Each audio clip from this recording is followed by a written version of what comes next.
Hi everyone, David is here, and I want to bring some actual content to you guys here on Patreon for once.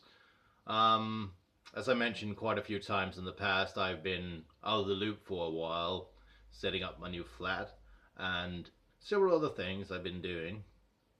There's definitely be going on a lot of things going on in my life recently, and it's been a really interesting ride so far, and everything is pointing in all the right directions. So thumbs up. Um, but yeah, I've also got more time on my hands, so I will be able to produce content more regularly now and actually share some stuff with you guys. So that's what we're doing.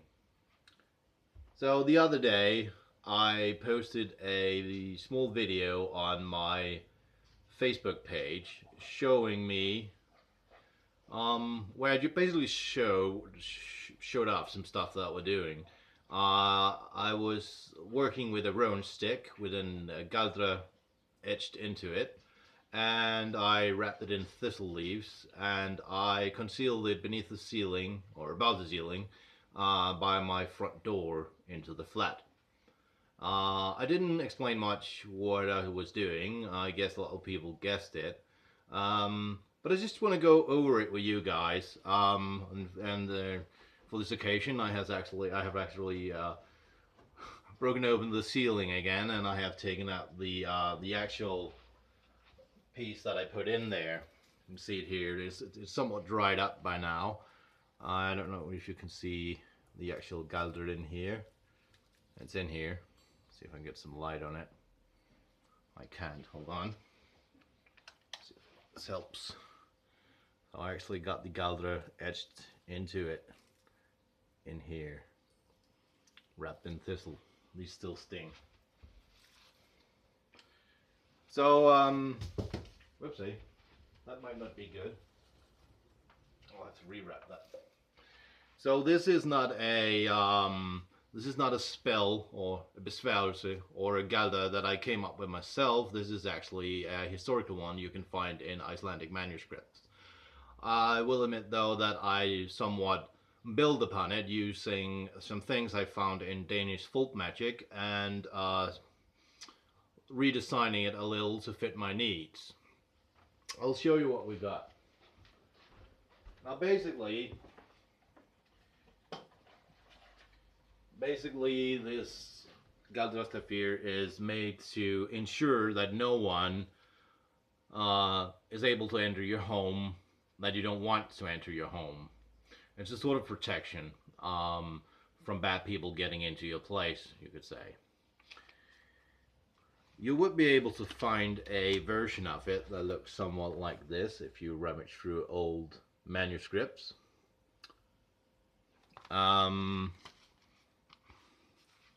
Oh yeah, the name of it. Now I'm not really good at Icelandic, but I'll try and pronunciate it, and I'll give a translation of it. It's called Hurðstoðva, and basically it means doorstopper. Now beneath the historical one I just showed, you'll see another one here. This one. This is a modification of the original one from the manuscript.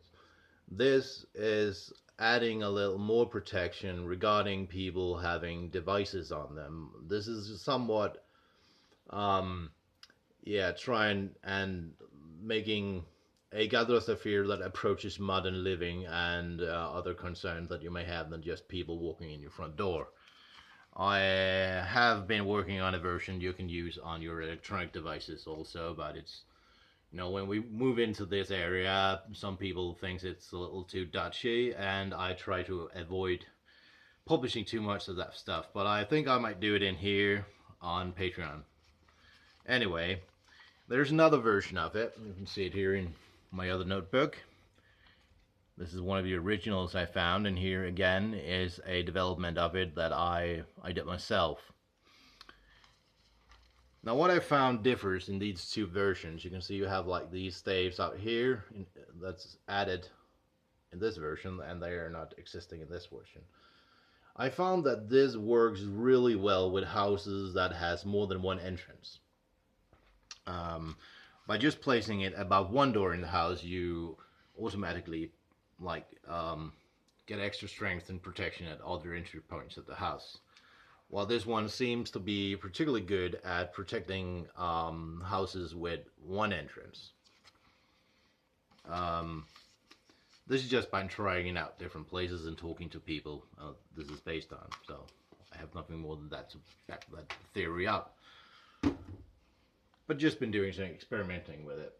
So the one I did is a simple version with only one cross stave and the two arches. But since it's full down, I can show you more precisely what it looks like. I'll have to rebind this one. And that was actually the one that I placed above my front door here. Where I used to live before, I had more than one entryway to the house, so I was using the other one. The way to use this Galdrastafir, or the way according to what I found in Icelandic manuscripts and what I added from Danish folk magic, the way to go about it is you go out and you find a good piece of roan that you can use to etch the Galdr into. If you want it to be extra potent, you find some flying roan. Now that's a roan tree that has somehow seeded itself without touching the ground ever.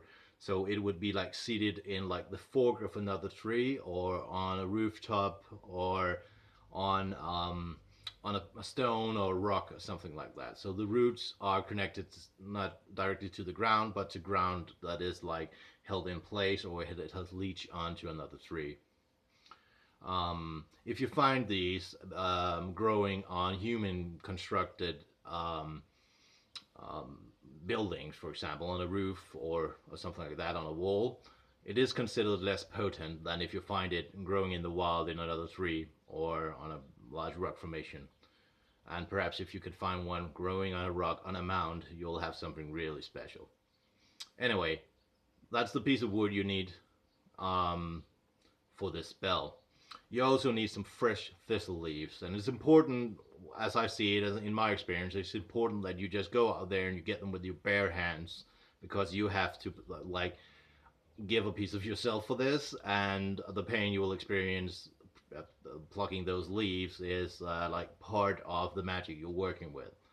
And you will need to work fast while the leaves are still fresh, so they'll dry out probably around the stick. So you etch the Galdrastafir into the stick, and you take a little blood from your left ring finger, and you use that to reactivate it, to paint into the edge staves. Then you take the thistle leaves and you wrap it around it. Well, actually, you can do another thing before you do that. If you want like the whole protection of your whole house, and you have like several entryways, not like here where I have flat, you could take the stick and you can hold it in your hand before you wrap the thistle leaves, and you can walk around your house first 3 times clockwise and then 3 times counterclockwise before you go in and etch the staves into the stick. Also, the most potent time of the year to do this, or the most potent times to do this ritual or this magic, would be while the sun is on its highest. So when you actually etch the staves, when you rest it, do it when the sun is highest at the day. And the most potent day of the year to do this is, of course, midsummer. So I actually did this midday on Midsummer Day to get the most potent thing that I could have.